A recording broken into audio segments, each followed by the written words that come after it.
Assalamualaikum dear students, welcome to our channel. Students, last जो lecture हमने पढ़ा था वो लेक्चर नंबर 5 था जिसमें हमने प्रॉपर्टीज ऑफ वेव्स के बारे में स्टडी किया था और आज जो हम पढ़ेंगे जिसमें हमें वेव कैरेक्टरिस्टिक्स के बारे में हम स्टडी करेंगे। ये जो है मैट्रिक यूनिट नंबर 1 जो है उसका टॉपिक है लेक्चर नंबर 6 जिसमें हम वेव कैरेक्टरिस्टिक स्टडी करेंगे। इस पूरे टॉपिक को स्टडी करने से पहले अगर मैं आपको ये कहूँ तो ये पूरा गलत नहीं होगा कि अगर आप नए हैं तो इस चैनल को सब्सक्राइब कर लें ताकि हर आने वाले वीडियोस आप तक पहुंच सकें। तो चलिए हम स्टार्ट कर लेते हैं आज का लेक्चर। फर्स्ट जो हमारे पास की वेव कैरेक्टरिस्टिक्स हैं वो बेसिकली जो वेव्स हो चाहे वो अपना ट्रांसवर्स वेव हो और या जो है लॉन्जिट्यूडनल वेव्स हो, हर वेव के कैरेक्टरिस्टिक्स होते हैं। तो आज इन कैरेक्टरिस्टिक्स के बारे में हम स्टडी करेंगे। तो फर्स्ट हमारे पास जो पॉइंट है वो है टाइम पीरियड। टाइम पीरियड को रिप्रेजेंट किया जाता है टी से, कैपिटल टी से या स्मॉल टी से भी आप रिप्रेजेंट कर सकते हो। बेसिकली है क्या, किसी भी वेव का टाइम पीरियड हम किस तरीके से डिफाइन कर सकते हैं। ये नॉर्मली जो हम टाइम देखते हैं सेकंड्स में जो मेजर करते हैं ये भी मेजर सेकंड में होता है, लेकिन इसको हम किस तरीके से फाइंड आउट करेंगे कि ये किसी भी वेव का टाइम पीरियड किस तरीके से मेजर किया जाता है या किस तरीके से फाइंड आउट किया जाता है।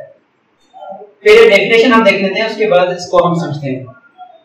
Time required to complete one oscillation is called time period. अब यहाँ पे जो एक वर्ड आ रहा है ऑसिलेशन का मतलब क्या है? ऑसिलेशन का मतलब ये है कि अगर किसी बॉडी को आप एक पोजीशन पे से छोड़ रहे हो, वो जब किसी और एक्सट्रीम पोजीशन पे जाए और वापस उसी एक्सट्रीम पोजीशन में आए जहां से आपने छोड़ा था, तो इसको कहते हैं ऑसिलेशन। अगर मैं वेव का आपको बताऊं, सो लेट्स सपोज ये हमारे पास एक वेव है जो कि इसी पॉइंट से स्टार्ट हो रहा है, ठीक है। अब यहां से होके यहां तक आ रहा है, अब वापस जो है नेगेटिव साइन में आके यहां तक आए तो ये कहलाएगा ऑसिलेशन। ये क्या कहलाएगा? One oscillation of wave. Again अगर यहां से मूव करके यहां तक आए तो ये होगा सेकंड ऑसिलेशन। अब ऑसिलेशन की अगर मैं बात करूं तो किसी भी वेव, ये स्टार्टिंग पोजीशन है जिसको हम मीन पोजीशन कहते हैं, ठीक है। यहां से वेव जब स्टार्ट हो रहा है तो पहले पॉजिटिव, बात भी नहीं है कि पहले पॉजिटिव में हो, पहले नेगेटिव में भी हो सकता है।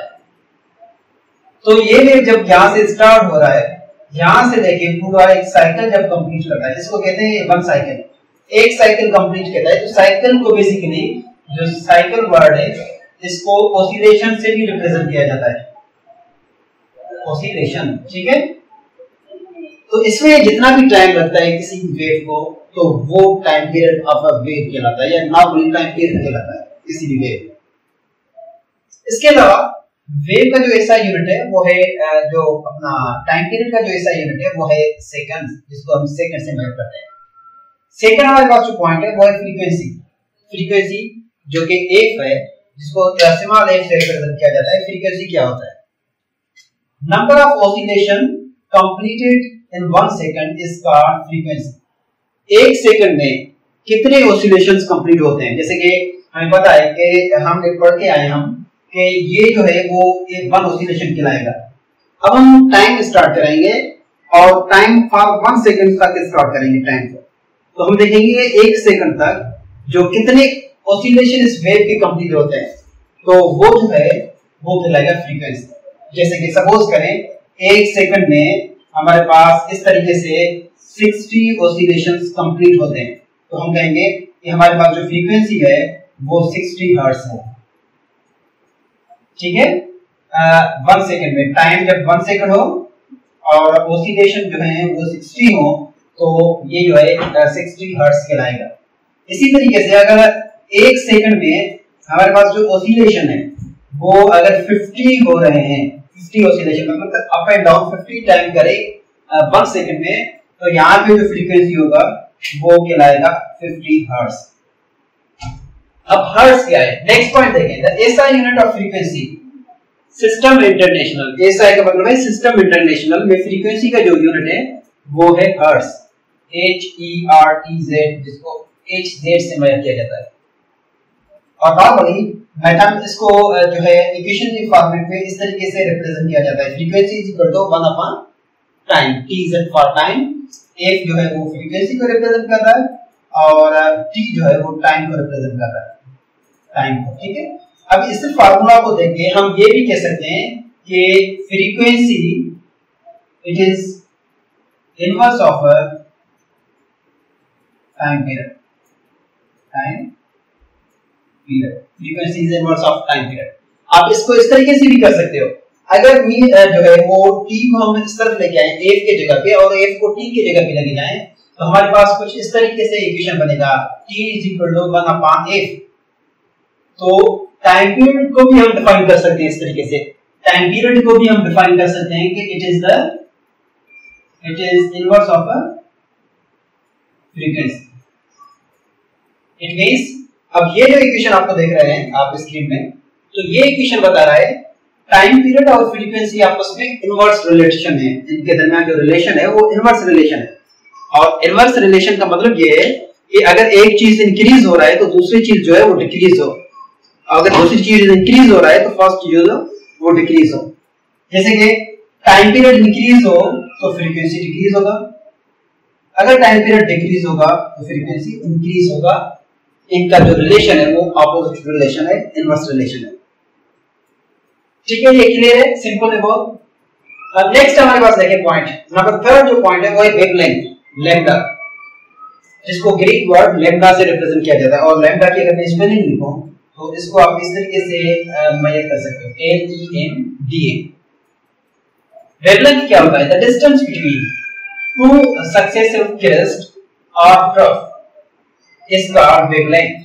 जब भी कोई एक वेव जनरेट होता है तो उसमें की टर्म्स मेजर होते हैं, उस वेव के जो डिफरेंट पोर्शन है उनके डिफरेंट नाम है।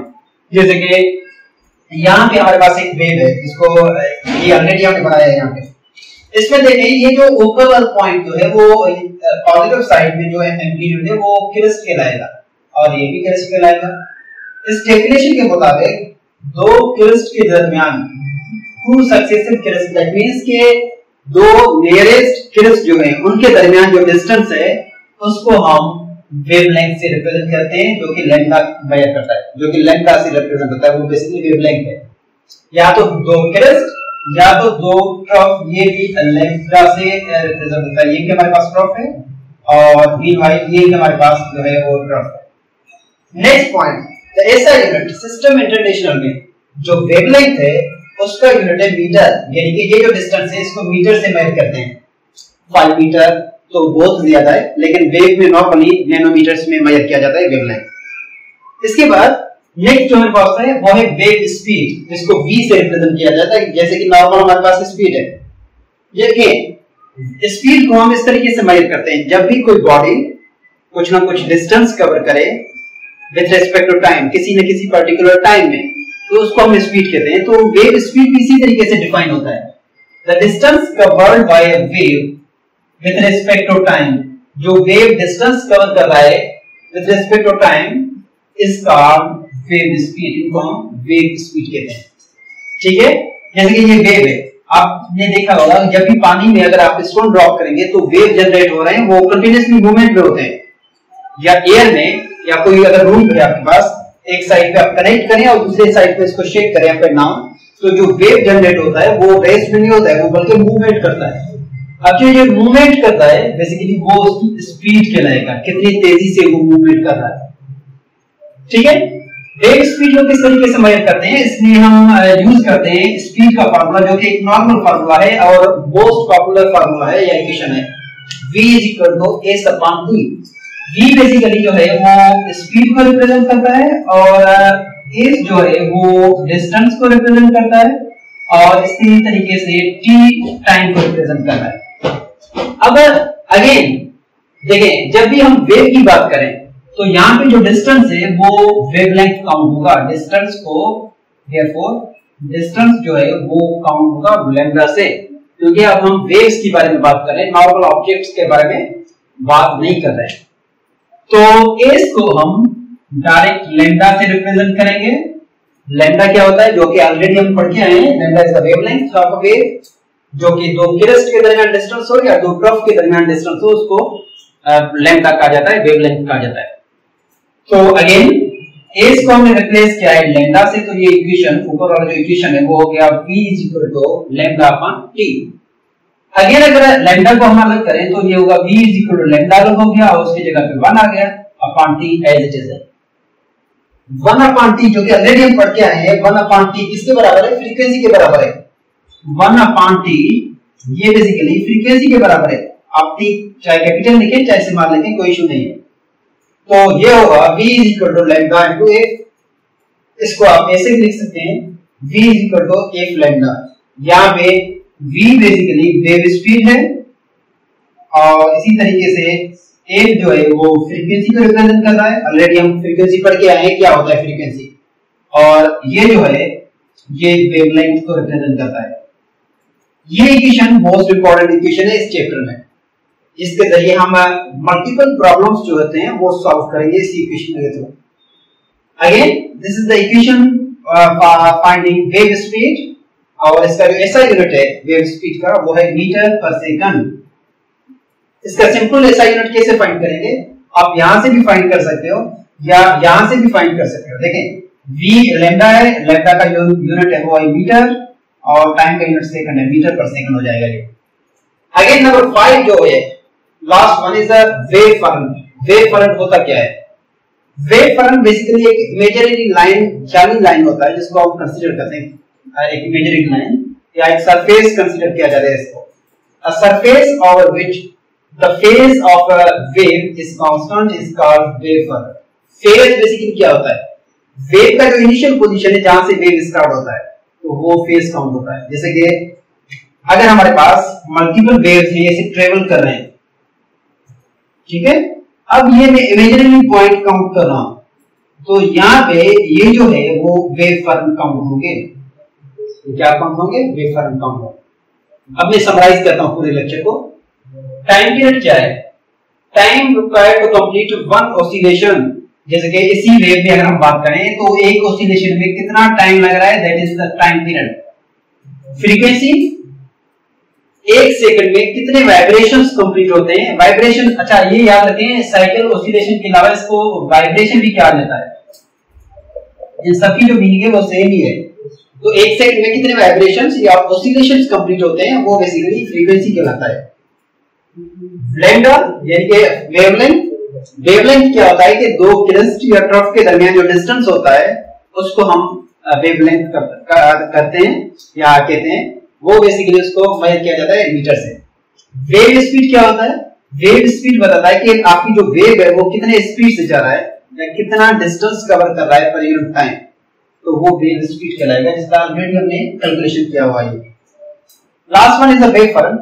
वेव फ्रंट एक सरफेस होता है, इमेजिनरी सरफेस काउंट होता है, जिसमें से बेसिकली वहां पे देखता है कि ये देखते हैं कि जो एक सरफेस होता है जहां पे जो वेव्स की जो फेज है, स्टार्टिंग पोजीशन है वो सेम होते हैं, तो उसको वेव फ्रंट कहा जाता है। तो ये हमारा आज का lecture dear students.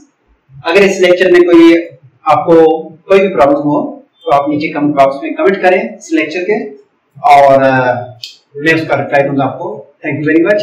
C you in next video.